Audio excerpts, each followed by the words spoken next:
Je remercie évidemment toutes les autorités ici présentes, les professeurs et docteurs, et tous les mécènes, les représentants des associations d'usagers qui sont venus participer à cette table ronde dont le thème est mécènes et associations d'usagers et de malades, tous au service des patients et des soignants. Notre devise, vous le savez, c'est l'innovation en santé pour tous, et elle prend tout son sens dans la table ronde qui va s'ouvrir. Voilà. Alors, les objectifs de la Fondation sont multiples. Pour les hôpitaux universitaires de Strasbourg, il s'agit d'améliorer l'accueil des patients, d'améliorer les conditions de travail des professionnels de santé et de faire progresser la recherche médicale et clinique et l'excellence dans la recherche et la clinique. Alors, les hôpitaux universitaires de Strasbourg, l'association France Assos et la Fondation ont imaginé en partenariat cette soirée afin de mettre en lumière, alors bien sûr, le travail réalisé par les soignants, ainsi que le rôle de leurs partenaires qui œuvrent pour le bien-être des patients à l'image des associations d'usagers et de malades, des mécènes, particuliers et entreprises que je remercie à mon tour. Voilà, mesdames, messieurs, je vous remercie de votre attention et je vous souhaite un très bon colloque.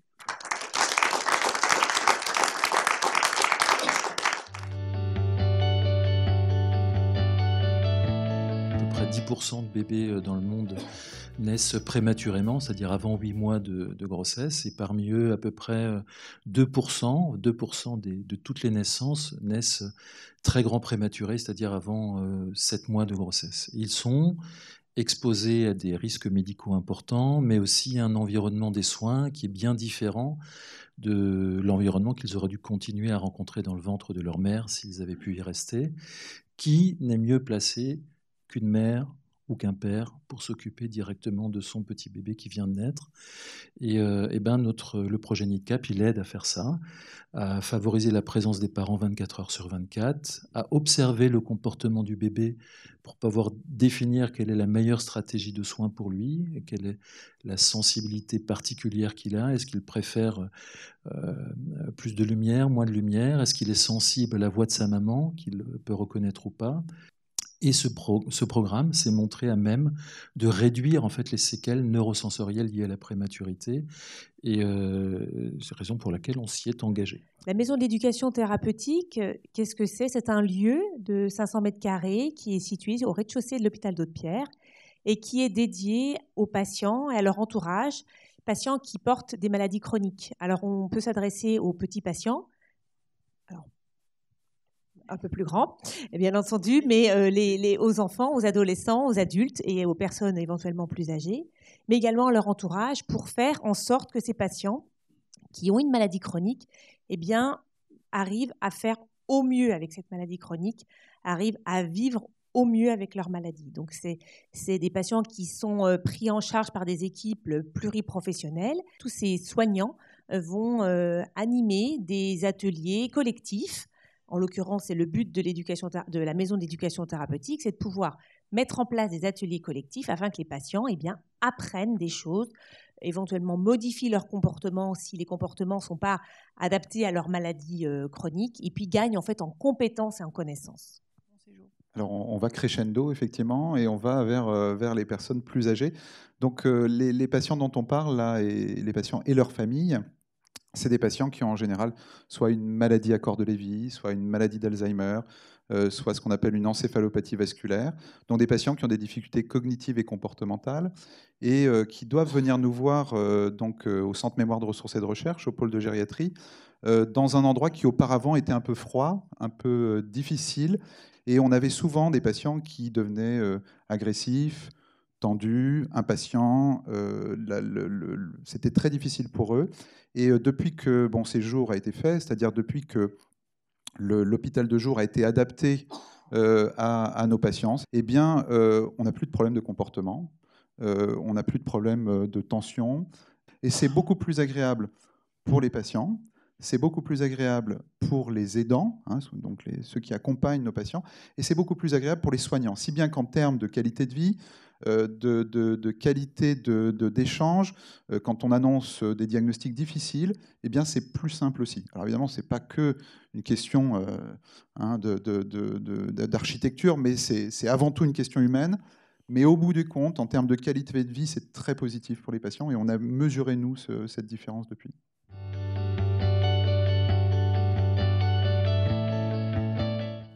Bonsoir, donc je vais vous parler de l'association Espace qui signifie donc évolution des soins aux petits patients centrés sur l'enfant et les siens. L'association a été créée en 2006 à l'initiative de quelques membres du personnel, médecins, cadres, infirmières, puéricultrices et auxiliaires de puériculture, qui ont rapidement été rejoints par des parents ayant vécu ce difficile parcours de la prématurité. Le point de départ est un questionnement. Comment améliorer le séjour, la qualité de vie des enfants et de leurs parents durant leur hospitalisation et comment agir positivement sur leur avenir. Donc cela nous a conduit à nous intéresser à un programme de soins adaptés aux bébés prématurés et bébés à terme, le programme NIDCAP, dont le professeur Pierre Kuhn vient de vous parler. Espace participe financièrement à la formation du personnel pour la prise en soin de ces bébés si particuliers. Et lors des journées soins développement organisées par le réseau, des parents participent en témoignant de leur vécu, ce qui est très éclairant pour les soignants.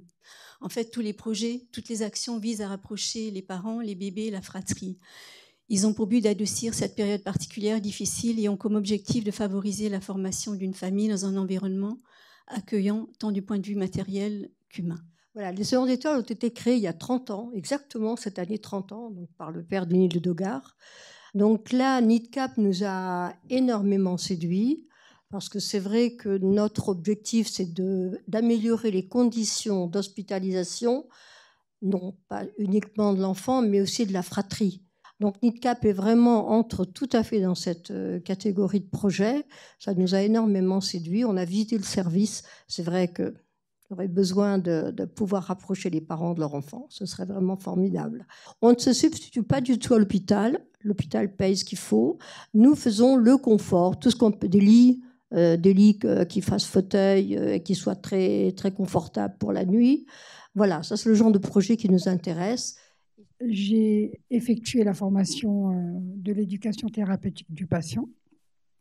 D'ailleurs, ce qui m'a donné vraiment envie, c'est la rencontre avec le docteur Sordet. Le jour où je l'ai vu passer dans le couloir, avant que je lui dise bonjour, voilà, j'entendais parler de son projet de maison d'éducation thérapeutique. Et c'est ce qui m'a donné envie que, ici à Strasbourg, l'AFJS ait une part entière à ce processus et à cette formation. Voilà. Et donc j'ai moi-même participé aux ateliers d'éducation thérapeutique. Et c'est vrai que ça a changé un petit peu déjà ma vie. Et tout ce que j'ai en fait pu avoir en tant que patiente, j'ai voulu le rendre à l'association, j'ai voulu le rendre à l'hôpital de Pierre. Hein. J'ai voulu le rendre, être un peu comme ça dans un schéma de don et contre-don en fait. Et je crois que la chose la plus importante, quel que soit le projet qu'on porte, c'est la qualité humaine et c'est l'empathie.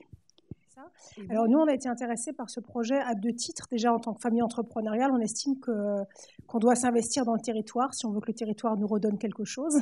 Et assez naturellement, on a plutôt une philosophie qui est de dire quand on gagne, on essaie de partager avec toutes les parties prenantes, qui peuvent être nos collaborateurs, mais qui peuvent être des actionnaires, mais qui peuvent aussi être la collectivité. C'est une façon de le partager avec la collectivité.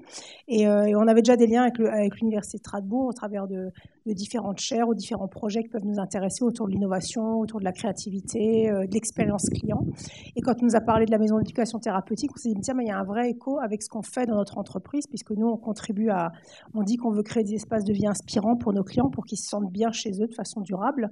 Et finalement, ça fait assez écho avec ce qui est en train d'être fait là. C'est comment est-ce qu'on peut faire en sorte que les patients se sentent bien, que toute leur famille se sente bien, mais aussi les soignants se sentent bien. Et du coup, ça a vraiment fait écho avec notre métier. On s'est dit, tiens, il y a peut-être des choses qu'on pourrait faire ensemble, déjà parce que le projet ferait sens d'être soutenu par l'entreprise, mais aussi parce qu'on peut s'apprendre des choses mutuellement, nous voir comment est-ce qu'on peut aussi aider le projet pour équiper un lieu. Et donc, c'était vraiment intéressant. Et puis, d'ailleurs, la personne qui a beaucoup bossé sur le sujet, elle a trouvé ça super passionnant. La 2MCL, ça veut dire Association des aidants et malades à corps de Lévy. Alors, c'est une association très récente, très jeune, puisqu'elle est née, en fait, Pratiquement ici, à la fin 2018, où nous nous étions rencontrés, un petit groupe, on avait un peu brainstormé sur comment une telle association pouvait naître et évoluer. Et cette association, elle a vu le jour officiellement fin 2018, se développe à toute vitesse. On est submergé par une vague de demandes. Elle a un objet qui est assez simple, comme toutes les associations pour les maladies neurocognitives. D'abord, faire reconnaître la maladie. Ça, c'est quand même une petite priorité parce que la maladie, elle est très mal connue du grand public et très mal connue même de beaucoup de soignants, à tel point que pratiquement 2/3 des malades, je parle sous le contrôle du professeur Frédéric Blanc, ne sont pas diagnostiqués. Après, on cherche évidemment à soutenir les familles. Soutenir les familles, ça veut dire les accompagner dans la formation.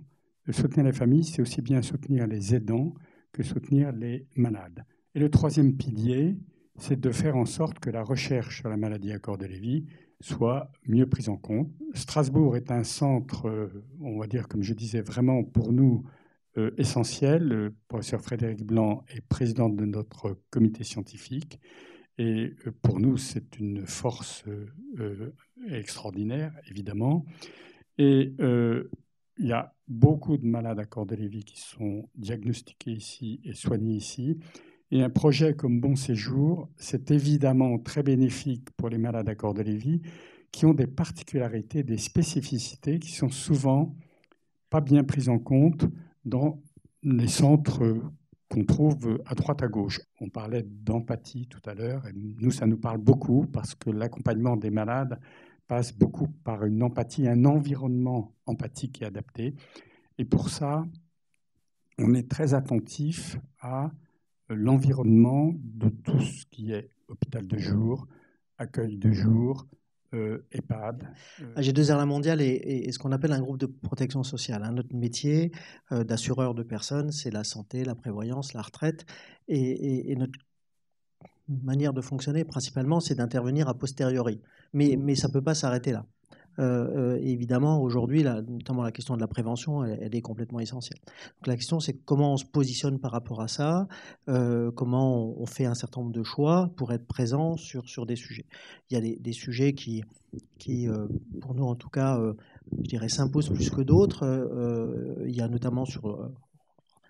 pas le cas ce soir, mais un certain nombre de maladies professionnelles. Et puis, il y a le sujet des maladies chroniques. Après, ce qui est important de dire aussi, c'est, et Anne l'a dit, c'est la manière dont on fait les choix et c'est les rencontres qui se font. Et je crois que c'est intéressant de voir comment cette présence montre qu'on sait accompagner un certain nombre de choses, on sait faire confiance. Et puis, ça nous nourrit également.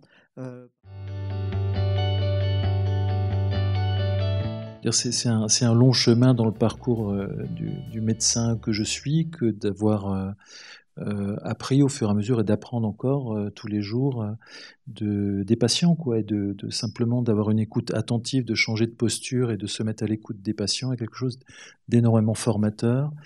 C'est quelque chose qui est une source de richesse très forte pour les soignants. Martine Osser parlait tout à l'heure de témoignages des parents de l'association qui viennent chaque année à la journée de soins de développement. Et chaque fois, quand je me retourne un petit peu, quand je vois dans la salle tous les soignants qui sont là, 200, 250, avec quelle attention ils écoutent ces témoignages, et ça prend une force, une puissance très importante et ça transforme en fait notre façon de soigner. On fait cet accompagnement auprès des patients pour répondre à leurs besoins. Donc il est obligatoire d'être à l'écoute de leurs besoins et de leurs difficultés et donc de travailler avec les associations. C'est vrai qu'en tant que médecin, en tant que soignant, on a parfois nos idées reçues, nos façons de fonctionner. On a été aussi un petit peu formatés par l'université. Et après, quand on arrive dans le vif du sujet, on se rend compte que, on nous a appris des choses qui étaient utiles, mais qu'il va falloir faire un peu différemment. Et ceux qui nous aident à faire différemment, c'est les patients. Et quand travailler avec les mécènes, alors moi, c'est quelque chose que j'ai absolument découvert avec la maison d'éducation thérapeutique. J'ai découvert ce monde et c'était passionnant. Passionnant parce qu'on rencontre plein de gens d'univers différents. J'ai appris beaucoup de choses. Et j'ai été beaucoup écoutée également. Les gens ont été attentifs à nos besoins. Et c'était une expérience formidable. Mais c'est vrai que je n'aurais jamais imaginé avant travailler avec des mécènes. Je pense que c'est vraiment quelque chose qu'on doit faire connaître auprès de nos collègues aussi, qui ne connaissent pas la Fondation. Et c'est vraiment la Fondation et donc les mécènes qui peuvent nous aider à mener des projets à bien. Et ça, c'est quand même vraiment une chance qu'on a à Strasbourg. On a 2 grandes priorités. 1, c'est le soin, et 2, c'est la recherche. C'est nos priorités majeures. Et ce positionnement soins-recherche fait que, lorsqu'on travaille bien, et je pense que notre équipe, à la fois au CHU et à la fois à l'université, travaille très bien à Vieille-Cube, eh bien, on a d'abord une visibilité, et cette visibilité fait que, on a pu, sur la partie associative, avoir la chance que cette association sur la maladie à Cordelie se monte. L'association A2MCL et les autres associations qui s'occupent de maladie à Cordelie, c'est d'abord l'association A2MCL qui s'en occupe, nous aide beaucoup, nous apporte beaucoup et permettent de financer notre recherche, sans quoi on ne serait pas en capacité de faire tout ce qu'on fait.